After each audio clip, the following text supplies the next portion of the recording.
And I'm here with the very talented and very dope artist, Darnell Waine. Hi, how are you doing today? Good chill. Stoked about to do this tattoo right now. I'm really excited. I've been looking forward to it for a long time. And so tell us a little bit about yourself. Like, where are you from? How long have you been tattooing? And where did you get your apprenticeship? Right. Well, I grew up in Los Angeles, California. Spent pretty much my whole life here. I've been drawing like my whole life, so all throughout my childhood is when just drawing as a hobby, you know what I mean? Around the time 18, 17 is when I started getting into tattooing, and I started in like West Hollywood. It's the first shop I got into. The guys there were really cool. They let me do my first tattoo on myself. It was really bad drawing. You know, I was really just more excited that I was going to get to do my first tat, and I wasn't really too calculated on what it was going to be, so I just drew up like this smoky skull looking things. It's alright, you know what I mean? Did you cover it up? Nah, I'm not going to cover it, I'm not going to like touch it, like that's where it was at the end of the session, and that's where I'm going to leave it, you know? I tattoo all around it, but I'm going to leave it alone. But yeah, after doing that first tattoo, that was like a turning point for me, because that's when I decided that like, this is actually what I need to be doing in my life, and I dropped everything else. So even before that, I had already dropped out of school. I already quit my regular jobs. I hated all that stuff. Tattooing allows me to be my own person and just do what I like to do. Actually, do what I like to do. Is your family supportive of your career choice?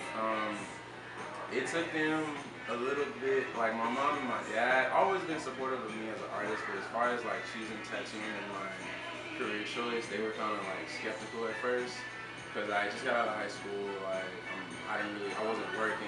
I dropped out of school. I was tattooing out of my mom's house and staying out all night and just getting in the streets, and they didn't really know where I was headed. So in that period when I first got started was where like me and my parents got going together a lot on the subject. But when I started taking more seriously, I started making all my money and started coming home with stories and this and that, I'm doing this, and they saw that I was actually taking something seriously for once, so they got behind me. They support me 100%.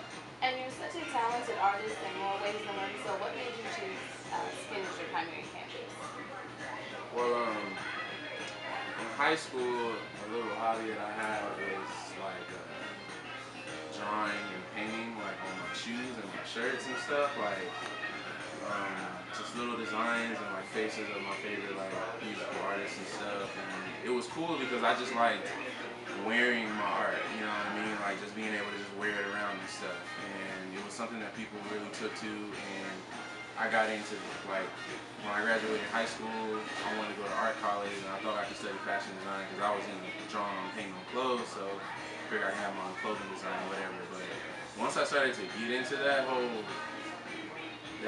world of fashion design, I realized it wasn't for me, you know what I mean?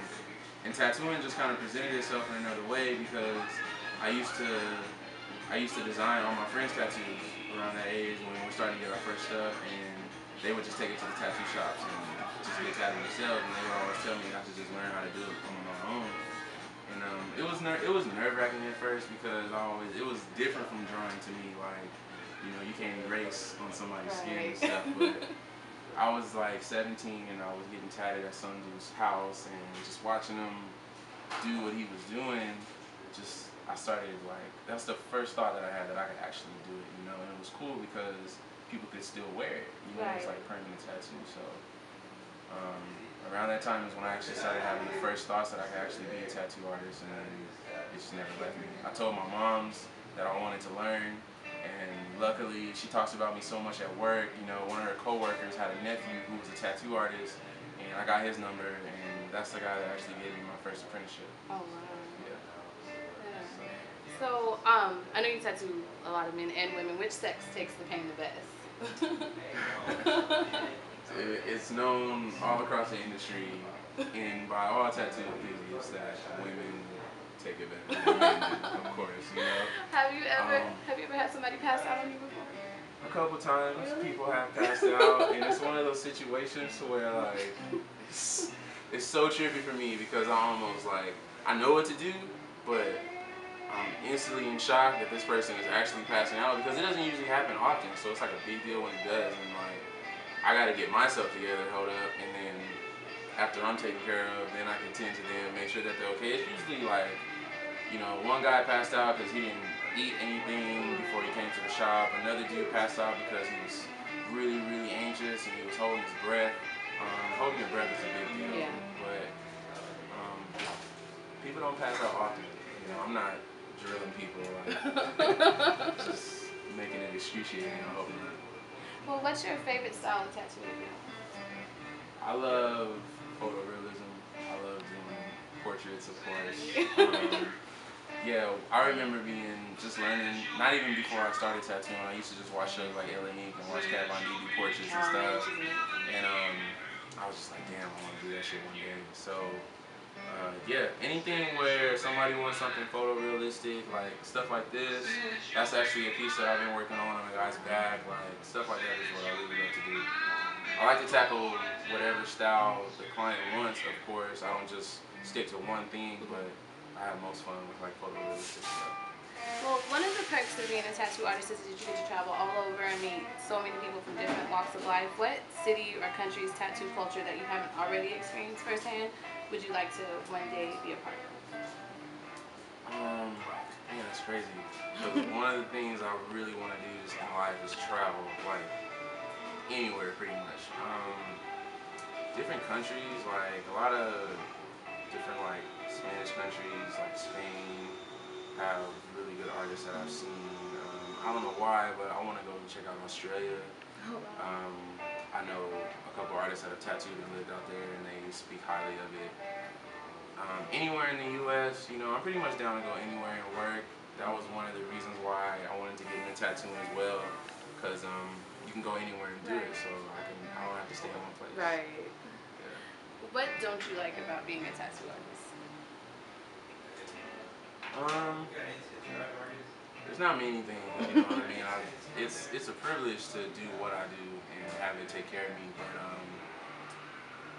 I don't know. My thing, even with like just school and like work, it's like the obligation. Right. You know, like I'm really bad with like deadlines and stuff. Sometimes I'll be late with like drawings, or you have so much on your plate. It's not necessarily that I don't like it. It's just like one of the more challenging parts of tattooing.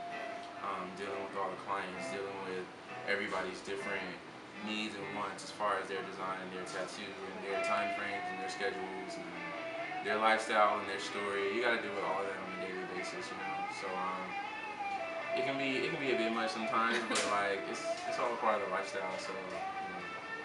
Has anyone ever come to you with a concept that was so idiotic you were just like, no, I'm not gonna do it?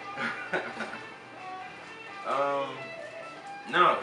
I can't think of a time where like I didn't want to do anybody's tattoo based just because I didn't like their idea. It's not my job to like somebody's idea. It's my job to make their idea come to life. There have been some outrageous requests. Yeah, there was this guy that came into the shop when we were back over on the south side, and he's like, this real cool dude. He's like, yo man, like I want to get a Geico tattoo. You know what I mean? And it was weird at first because I thought he wanted to get like an insurance logo or something, but he actually wanted a gecko. You know what I mean? He came in saying Geico, so it was already throwing me off from the get-go. You know what I mean? And he was a little dude, but he was he was jacked, you know what I mean? He was stocky. You could tell he stayed in the gym and shit. So he wanted like a gecko, real buff, like wearing a hoodie, doing push-ups. Oh wow. You know what I mean? And he wanted like the word strength laid out on the ground where he was doing push-ups and stuff. And you know, it was real, just a weird idea. And then I had to ask him why he wanted it, and his only reason was that his favorite color was lime green. Well, yeah, like he told me his favorite color was lime green, and that's the only reason he wanted to get this wild ass tattoo. And it's funny because I actually just saw homeboy like a couple days ago at the grocery store, and I recognized him instantly, and we just both just started laughing. So he never did he end up getting it? No, he got it. Oh wow. He got it. He got it. That's why we were laughing when I saw him, because like. And even when I was tattooing him, he just had a whole bunch of different, just ridiculous ideas that he wanted to get tattooed. And I think it's just for no apparent reason. He's just like a funny dude, and he don't care. And he just gets some ridiculous stuff. Outlandish stuff. Just for the fuck of it. That's hilarious. If you could tattoo anybody in the world, who would it be? Damn. Shit. I don't know. Kid Cudi's my favorite artist. You know what I mean? He's got a couple tats, so I guess it would be really dope to tattoo him. Chop it over for everybody, tight. But I don't know, man. I want to tattoo anybody that just wants to get tatted and has a cool idea and just wants to let me be an artist with it. So whoever's up. And whenever you're not tattooing, what is it that you're most likely doing, like in your spare time? My spare time is like really, for the most part, uneventful. I like to, which is one of the reasons why I can move from a place like LA to Oklahoma, because I'm like a simple dude. Like I don't really need much. I chill. I just got my own apartment. It's my first time living on my own. I like to spend time there. I like to draw and paint, like on a personal level, like aside from work. I don't know, just kick it with my friends, go to a bar or something, go chill. Okay, so how do people contact you if they want a work by Waine? Give them like your Facebook, Instagram, all your contact info. Right. Well, the best thing. Right. Yeah, the best thing to do is to always come down to the shop. Muse, our tattoo company, on the north side of Oklahoma City, 12th and Penn. You can't miss us. We'll be lit up all day and night. Facebook, Darnell Waine. That's with an I, not a Y.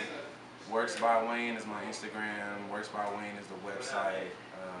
d.waine@yahoo.com. You can email me for any kind of inquiries. Studying right now. Paintings, tattoos, artwork, whatever. Just look me up.